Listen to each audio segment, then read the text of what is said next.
In this episode of Let's Talk, Bernard Conlon, political journalist and writer, talks about moving over to Brussels and the culture shock that he suffered initially when he got there.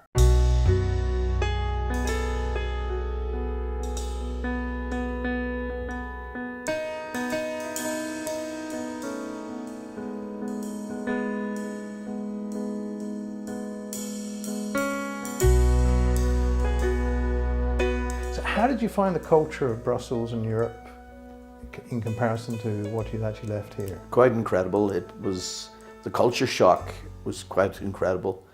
I didn't realise how cautious and psychologically cautious being a young person in Belfast at that time entailed.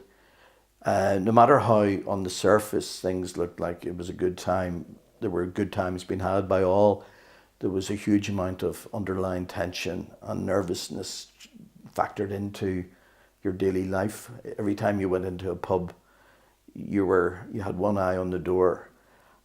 Personal security was an issue.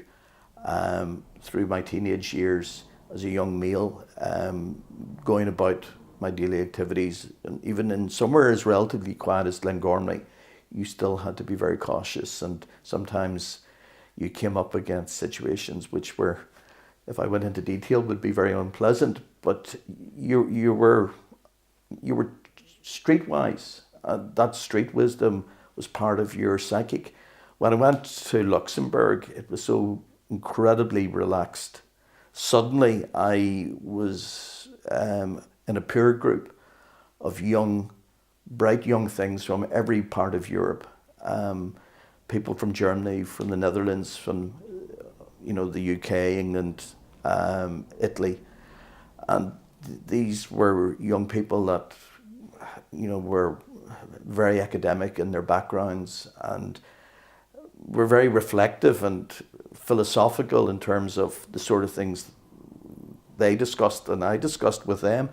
So suddenly I felt myself, I was here with this group of young people from other parts of Europe, and I found out that I was as good as any of the rest of them. I kind of, coming from Belfast, you kind of had a slight, dare I say, a slight inferiority complex. But went off to continental Europe, sometimes I call it mainland Europe, I found that I could, in debate and discussion, I could hold my own, and sometimes even win the odd argument. That was a great experience to find that. It was a great confidence booster. But the big thing was just the social thing. You could go out. I never really drank that much in my late teens, early 20s. I was odd among my friends. I maybe, having worked in a bar, I kind of was aware of not wanting to become too fond of the drink. But I remember going to Luxembourg in my mid-20s, starting to enjoy for the first time, really having a nice beer, and the continental beer is very good, I can assure you. I applied myself, and with some practice, I developed a taste for good continental beer, and the company, the conversation, and the breadth of experience of being in the European Parliament in 1985, when the Troubles were still very much a feature of life here. And you have to also remember 1985, the Iron Curtain and the division of Europe was still a fact of life. So to be on a scholarship in the European Parliament in Luxembourg at that time was a great privilege. So you're talking about that kind of cultural change, and I remember being in Belfast in 1989 when the wall started to come down, and the things that were happening in the Czech Republic at that time, and we felt as though we were watching a movie, not real life. What was your experience of those events in Europe? Well, as part of the Robert Schuman Scholarship, I spent a week with my associates, my colleagues, my peer group in a college in Berlin in 1985, and this was long before the wall came down, when the German Democratic Republic was still in existence and Berlin was a divided city.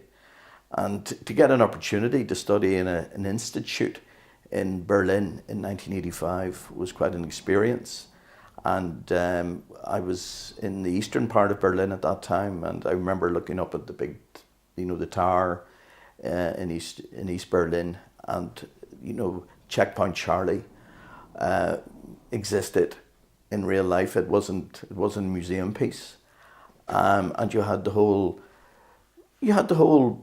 atmosphere of the Cold War was still a fact of life, but it was an incredible opportunity to be able to be in an institute for a week and be getting an opportunity to observe this, to study it. But I remember there was funny sides to it as well. I remember one of the talks or lectures that we were at. One of the lecturers was talking about East Berlin and West Berlin were so connected with each other. West Berlin was on an island in the middle of the German Democratic Republic, and obviously practical things still had to be dealt with. And I remember the lecturer saying that West Berlin sends all its sewage over to the east.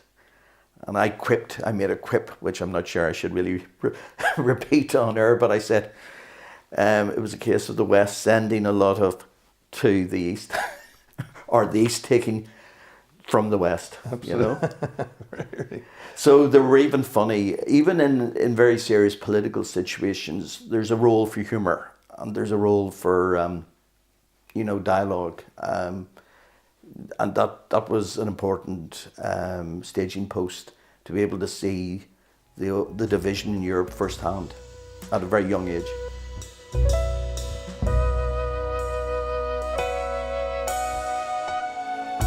We have more on the way, so please subscribe to this channel and check out the link below if you'd consider becoming a patron to help us keep making more content. Thanks for watching.